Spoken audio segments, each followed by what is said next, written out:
आज जितने घर परिवार टूट रहे हैं ना, दिल से यदि कथा ये सुनोगे तो शायद हो सकता है कि टूटे हुए परिवार को संभालने की शक्ति आप लोगों में आ जाए। एक पिता मन में विचार करता है कि मेरी बेटी पूरा ससुराल जा रही है, अपनी बेटी को ऐसी कौन सी चीज दूं जिससे मेरी बेटी खुशी खुशी ससुराल में जीवन जी सके। बिटिया ने आकर के माता पिता को बताया था कि मेरा ससुराल बहुत अच्छा है, मेरे सास ससुर मुझसे बहुत प्रेम करते हैं,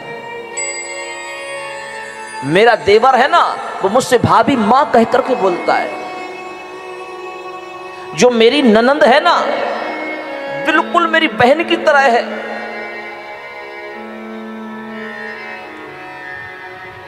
उसके पिता ने जाते हुए अपनी बेटी को एक अगरबत्ती का पैकेट दे दिया। क्या दे दिया?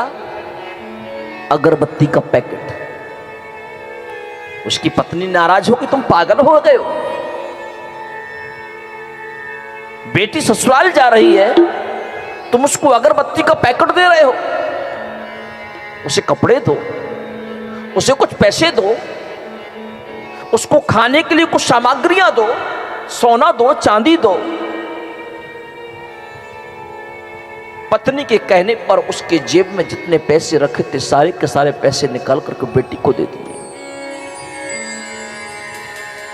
बेटी चली गई ससुराल में।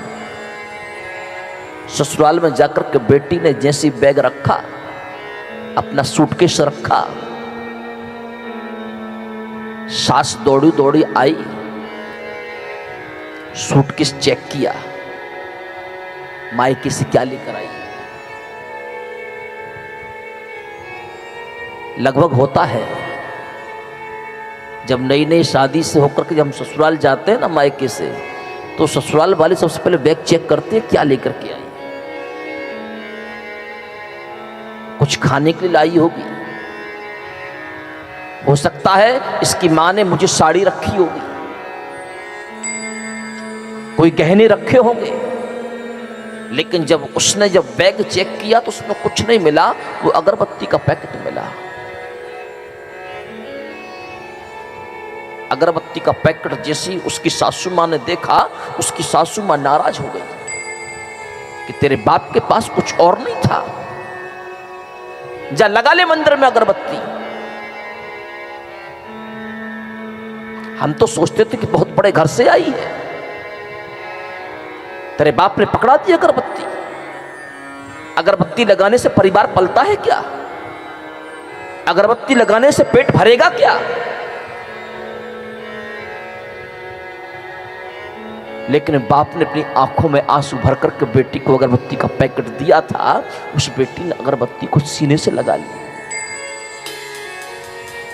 स्नान करके उसी अगरबत्ती का पैकेट लेकर के भगवान के मंदिर में गई कि मेरे बाबूजी ने जो अगरबत्ती का पैकेट दिया है, मैं इसी अगरबत्ती को मंदिर में लगाऊं।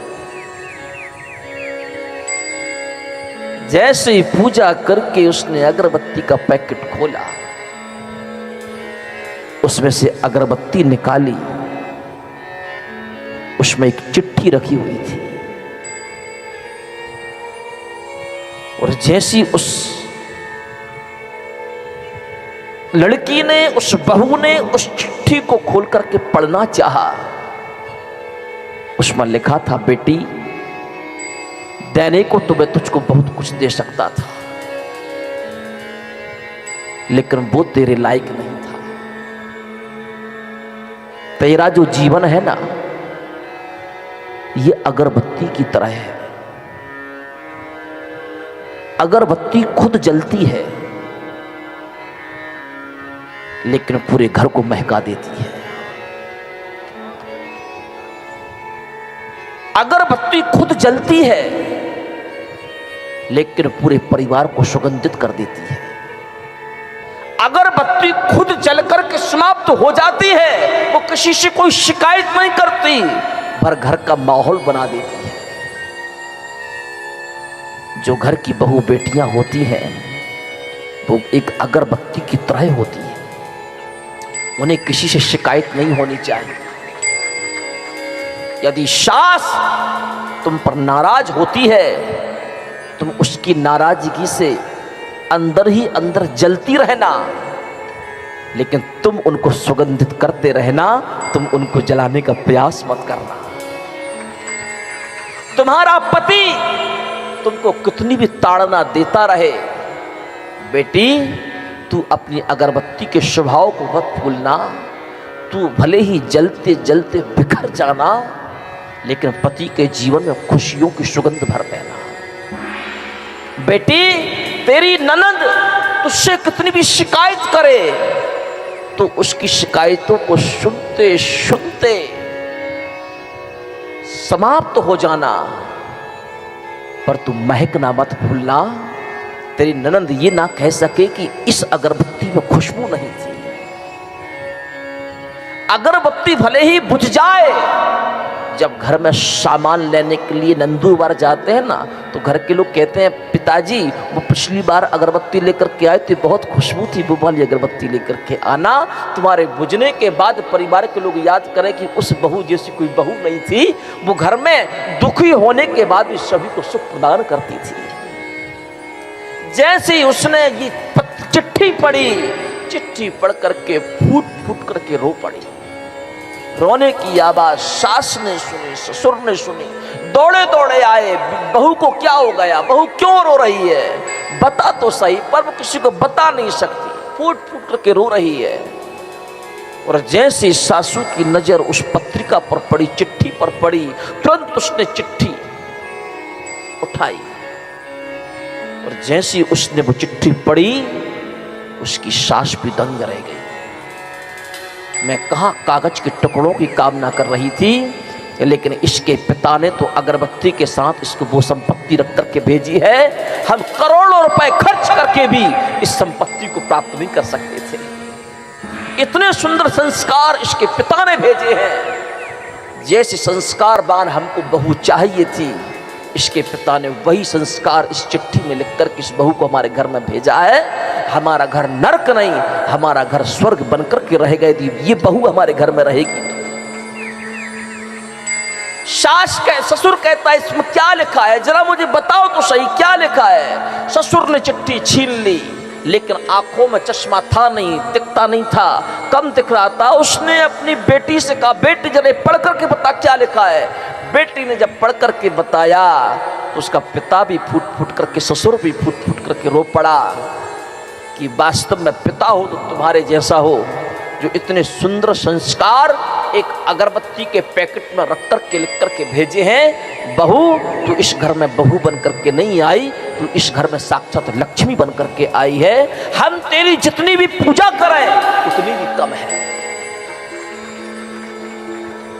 बेटा अपने एक परिवार की भी लाज नहीं रख पाता, लेकिन बेटी दो दो परिवार की लाज रखती है। पिता के परिवार की भी लाज रखती है, और ससुराल में अपने पति के घर की भी लाज रखती है। लेकिन आजकल क्या हो रहा है,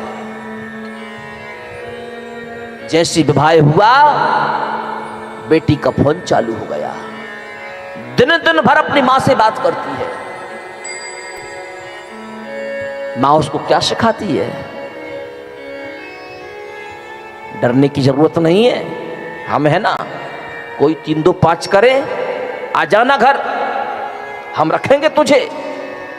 उसके ऊपर ऐसा केस लगाएंगे, ऐसा केस लगाएंगे कि उसको छठी का दूध याद आ जाएगा। अपनी बेटी को और शक्ति दे दी। बेटी 2-4 महीने रह करके आई और माँ बाप की छाती पर रहने लगी। पति निर्दोष है, पति का कोई दोष नहीं है, लेकिन फिर भी उस पति पर दहेज प्रथा का केस लगा करके उसके पूरे परिवार को अंदर डलवा दिया। आज के समय में समाज में ये संस्कार दिए जा रहे हैं। तुम जिन माँ बाप के पास रह करके अपनी जिंदगी की खुशबू लेना चाहती हो ना, पर जितना सम्मान तुमको अपनी ससुराल में रह करके मायके में मिलेगा, उतना सम्मान आपको माँ बाप के पास रहने से कभी नहीं मिलेगा, याद रखना। ज्यादा से ज्यादा जब तक तुम्हारे माँ बाप जिंदा हैं, तब तक थोड़ा बहुत सम्मान तुमको मिलेगा, लेकिन जिस दिन माँ बाप तुम्हारे घर छोड़ करके ऊपर चले जाएंगे ना, उस घर में तुमको नौकरानी बन करके रहना पड़ेगा। नौकरानी की थोड़ी बहुत इज्जत हो ही जाती है, लेकिन तुम्हारी इज्जत उतनी भी नहीं होगी। इसलिए बहन बेटियों से निवेदन है कि तुम्हारी किस्मत में जैसा घर तुमको मिला है, उस घर को अपना भाग्य समझ करके स्वीकार कर लीजिए, दूसरों के बहकाने मत आइए।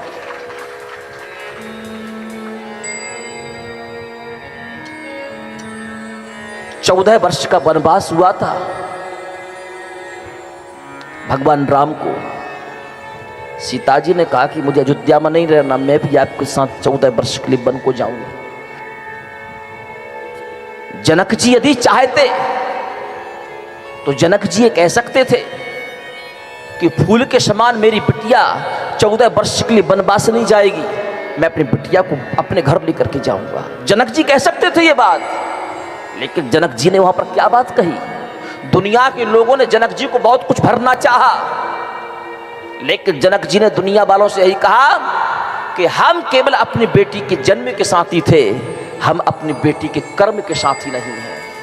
हमारा कर्तव्य था कि बेटी को जन्म देना और उसको लायक बनाना। अब आगे उसकी किस्मत में जो लिखा होगा उसे ना हम बदल सकते और ना महाराज दशरथ बदल सकते।